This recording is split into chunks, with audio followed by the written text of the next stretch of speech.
শহরের কর্মব্যস্ত জীবন থেকে অনেক বছর পর অপু তার গ্রামের বাড়িতে ফিরে এসেছে।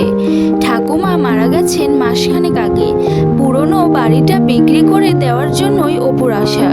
ধুলোমাখা ঘরগুলো খুলতে খুলতে অপুর মনটা কেমন যেন ভারী হয়ে আসছিল। এই বাড়িতেই তার শৈশবে সবটুকু জড়িয়ে আছে। ঘর গোছাতে গিয়ে একটা পুরনো কাঠের বাক্স খুঁজে পেল সে। নকশা করা ভারী সিন্দুকের মতো দেখতে। তার মনে পড়ল ঠাকুমা এই বাক্সটা সবসময় নিজের কাছে রাখতো। চাবিটা থাকতো তার আঁচলে বাঁধা। অনেক খুঁজে পাশের একটা দেরাজ থেকে মরচে পড়া চাবিটা পাওয়া গেল। কাঁপা কাঁপা হাতে অপু বাক্সটা খুলল। বাক্সটা খুলতেই একটা পুরনো গন্ধ নাকে এসে লাগলো। ভেতরে কোনো দামি জিনিস ছিল না।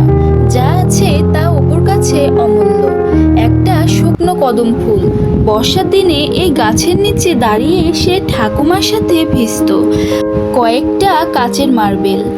একবার মার্বেল খেলায় হেরে গিয়ে খুব কেঁদেছিল সে। ঠাকুমা তাকে এই নতুন মার্বেলগুলো কিনে দিয়েছিল। একটা পুরনো হলদে হয়ে যাওয়া চিঠি। ঠাকুমা চিঠিটা পড়তে পারতো না। অপু তাকে বারবার পড়ে শোনাতো। আর ছিল একটা ছোট্ট বিবর্ণ ছবি। ছবিতে ঠাকুমার কোলে বসে আছে ছোট্ট অপু।